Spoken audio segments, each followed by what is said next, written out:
अपनी पॉलिटी की जो क्लास है यूपी पैट के लिए जो चल रहा है भाग नंबर 2 देखने जा रहे हैं। अभी तक हमें जाना था भाग नंबर 1 में। भाग नंबर 1 में आप सब जानते हैं, एक बार देख लेते हैं कितने आर्टिकल हैं भाग 1 में। 4 आर्टिकल 1 और आर्टिकल 2, 3 और 4 की चर्चा हमने विशेष रूप से की थी। इसको याद रखिए, आपको जानकारी तो है, इसको याद रखना पड़ेगा। आर्टिकल 1 क्या है? तो भारत अर्थात इंडिया राज्यों का संघ है। आर्टिकल 4 में कंफ्यूजन मत रखिए। आर्टिकल 4 में आपको हमने बताया था कि जो भी नए राज्यों का गठन होता है वो संसद के तहत ही संशोधन करके संसद जब पारित करेगी तभी उसको लागू किया जा सकता है। अब आर्टिकल 4 में एक और बात महत्वपूर्ण है। आर्टिकल 4 ये भी शक्ति देता है कि कोई भी राज्य भारत से अलग होने के लिए स्वतंत्र नहीं है। अलग होने के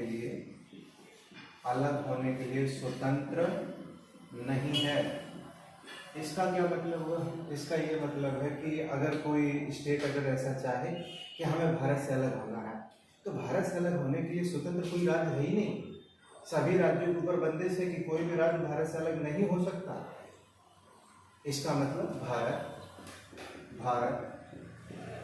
अविनाशी संघ है। अविनाशी संघ का मतलब कोई भी स्टेट बाहर नहीं जा सकता, अंदर तो आ सकता है, अंदर आ सकता है। हमने बताया था, बातचीत हम लोगों ने की थी। तो इसके बाद में हम देखते हैं कि इसके लिए आयोग भी बने, बहुत सारे आयोग बने।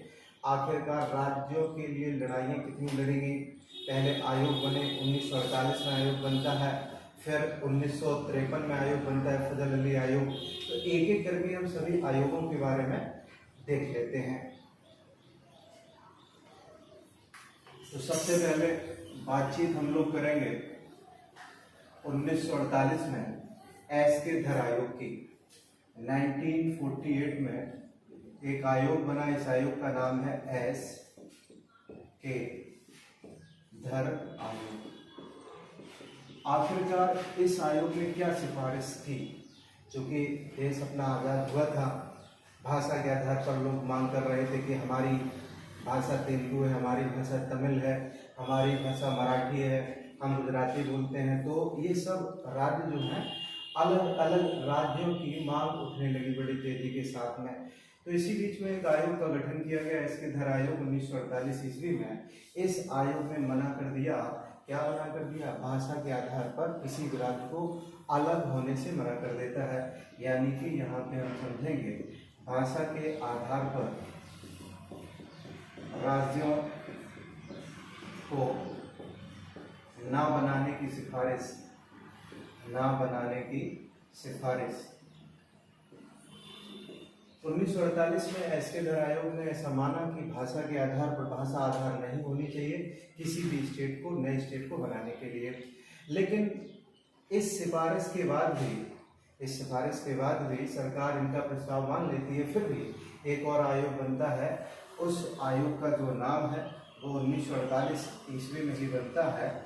इसे हम लोग जानते हैं जवाहरलाल नेहरू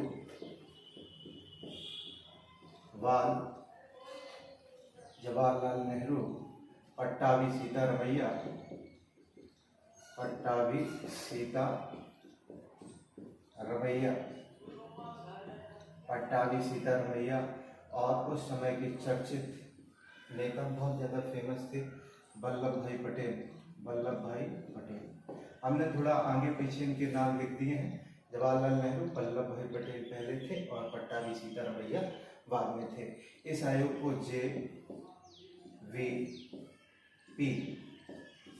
जेवीपी आयोग का नाम दिया जाता है। इस आयोग में हुआ क्या? यहाँ पे कुछ अलग होता है। जवाहरलाल नेहरू, पट्टाभी सीता रमैया, वल्लभ भाई पटेल, आगे पीछे नाम हमने कर दिए, उससे कोई परेशानी नहीं है। जेवीपी आयोग जब बना तो जेवीपी आयोग ने भी ऐसा माना किसी भी राज्य को भारत के संघ में जो जितने राज्य हैं उनको भाषा के आधार पर अलग नहीं किया जा सकता। तो एक बार फिर से भाषा के आधार पर राज्यों के ऊपर पाबंदी लगा दी। लेकिन हुआ क्या? हुआ ये कि दक्षिण भारत में श्री रामलू नाम के स्वतंत्रता सेनानी हैं, श्री रामलू। इनका पूरा नाम है श्री पोट्टी रामलू। श्री पोट्टी रामलू जो होते हैं वो धरने पे बैठ जाते हैं, आमरण अनशन पे बैठ जाते हैं। आमरण अनशन आखिरकार ये क्यों कर रहे थे? तो ये आमरण अनशन इसलिए कर रहे थे, ये चाहते थे कि भाषा के आधार पर राज्य अलग अलग हो जाएं, स्टेट अलग अलग हो जाएं, तमिल भाषी अलग हो जाएं। तो पट्टाभी श्री रामलू जब आमरण अनशन पर बैठ जाते हैं, इनकी बात जवाहरलाल नेहरू, वल्लभ भाई पटेल और पट्टाभी सीतारमैया जो आयोग होता है वो मना कर देता है, भाषा के आधार पर हम स्टेट को अलग नहीं करेंगे। 56 दिन के बाद, कितने दिन के बाद? 56 दिनों के बाद श्री रामलू की मृत्यु हो जाती है। अब मृत्यु हो गई तो पूरे दक्षिण भारत में आग सी लग जाती है। पूरे दक्षिण भारत में विरोध के सुर और ज्यादा तेज हो जाते हैं। इस विरोध को दबाने के लिए ये आयोग जो होता है मान जाता है और अक्टूबर 1953 ईस्वी में आंध्र प्रदेश जो बनता है, आंध्र प्रदेश पहला भाषा के आधार पर अलग होने वाला स्टेट बना। आपने अभी समझा 1948 में जो जेवीपी आयोग होता है वो मना कर देता है कि भाषा के आधार पर किसी भी स्टेट को नहीं बनाया जाएगा। लेकिन दक्षिण भारत में बड़े आंदोलनकारी हैं श्री पोट्टी रामलू। ये आमरण अनशन पर बैठते हैं। आमरण अनशन पर बैठने के साथ साथ इनकी 56 दिनों में मृत्यु हो जाती है। और जैसे इनकी मृत्यु होती है पूरे तरीके से दक्षिण भारत में विद्रोह और तेज हो जाता है। अब इस विद्रोह को दबाने के लिए पहला भाषा के आधार पर एक राज्य गठित किया जाता है। इस राज्य को अक्टूबर 1953 में आंध्र प्रदेश नाम का एक नया राज्य आता है। अब इसके बाद में फिर एक और कमीशन आएगा। इसका नाम क्या है? इसका नाम है फजल अली आयोग।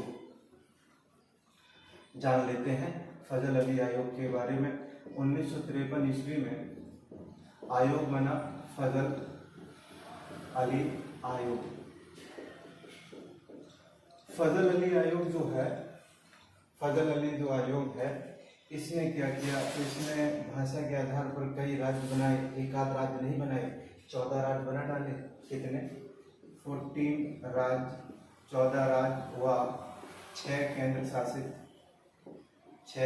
शासित राज्यों का गठन कर दिया।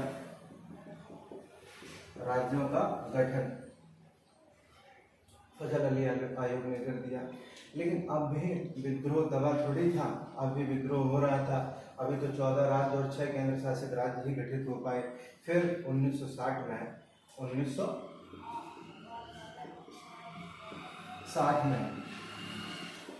बम्बई और महाराष्ट्र अलग अलग स्टेट बनी। 1960 में बम्बई अलग हो गया, महाराष्ट्र अलग हो गया। बम्बई में जो लोग थे वो मराठी भाषी थे, और जो महाराष्ट्र, ये गड़बड़ हो गया यहाँ पे। यहाँ जो राज्य बना आपका गुजरात और महाराष्ट्र बना, गुजरात और बना महाराष्ट्र। तो 1960 ईस्वी था, ये मराठी भाषी और गुजरात में कैसे होंगे? गुजराती बोलने वाले। तो भाषा के आधार पर बम्बई पुनर्गठन अधिनियम 1960 के तहत 2 राज्य और बने, एक महाराष्ट्र और एक गुजरात। महाराष्ट्री लोग मराठी भाषा बोलते थे भाषा के आधार पर, और गुजराती लोग क्या बोलते थे? गुजराती बोलते थे। तो 1960 में ये दोनों अलग हो गए। पहले एक ही थे, महाराष्ट्र गुजरात एक ही थे। जैसे उत्तर प्रदेश से अपना अलग कौन हुआ है, उत्तराखंड अलग हुआ है, उसी प्रकार से मराठी भाषी गुजराती भाषी गुजरात अलग हुआ 1960 ईस्वी में। इसके बाद भी 10वें संशोधन में और नए राज्यों का प्रवेश होता है। 10वें संशोधन में आखिरकार कौन सा राज्य बनता है? तो 10वें संविधान संशोधन में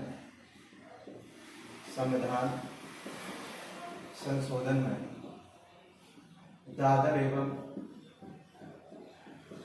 नागर हवेली को केंद्र शासित प्रदेश का दर्जा मिलता है। तो केंद्र शासित प्रदेश का दर्जा। इसके बाद में 12वां संविधान संशोधन होगा, वहां आपका दमन, दीप और गोवा अलग अलग कर दिया जाएगा। 10वें संविधान संशोधन में दादर एवं नागर हवेली को केंद्र शासित प्रदेश के रूप में शामिल कर लिया जाता है। इसके बाद में अगर हम बात करें तो इसके बाद में 12वें संविधान संशोधन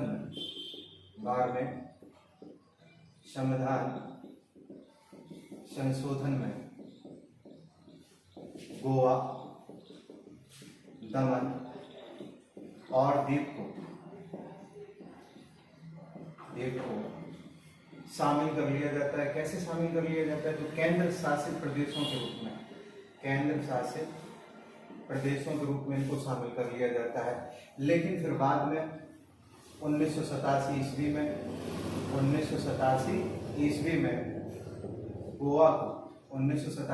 में गोवा को एक अलग राज्य बनाया गया। अलग राज्य, ये 25वां राज्य बना। कौन सा? 25वां राज्य बना था 1987। अब अगले संविधान संशोधन को हम लोग देख लेते हैं। तो ये हमने अभी देखा तो 1953 ईस्वी में फजल अली आयोग 14 जो राज्य और 6 केंद्र शासित प्रदेश बने, ये 1956 में बने। आयोग 1953 में, और ये 14 राज्य और 6 केंद्र शासित प्रदेश हैं जो 1956 में बने। संविधान संशोधन, 14वें संविधान संशोधन से पुदुचेरी बनी। इसके बाद में जल्दी से देख लेते हैं 1963 ईस्वी को।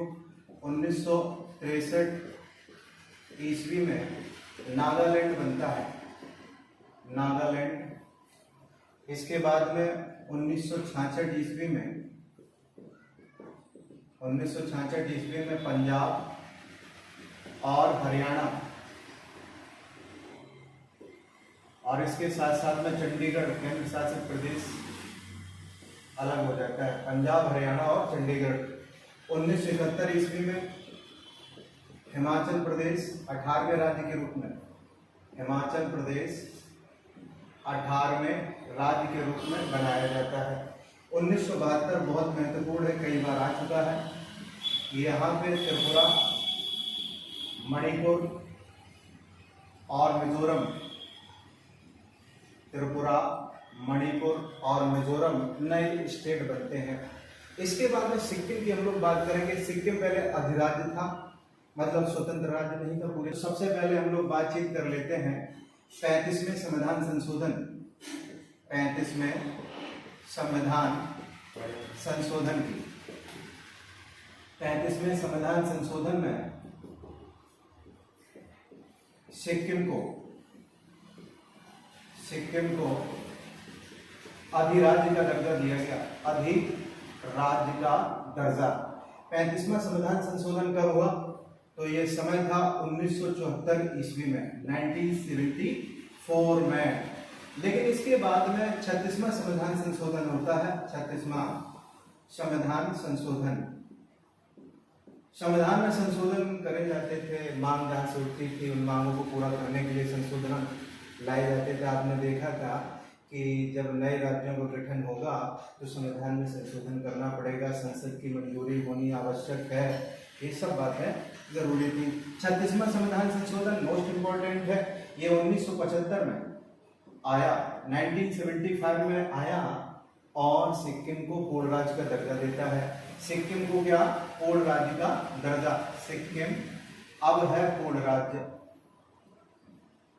सिक्किम को पूर्ण राज्य का दर्जा 36वें संविधान संशोधन 1975 को मिल जाता है। 1987 ईस्वी में मिजोरम और इसके साथ साथ में अरुणाचल प्रदेश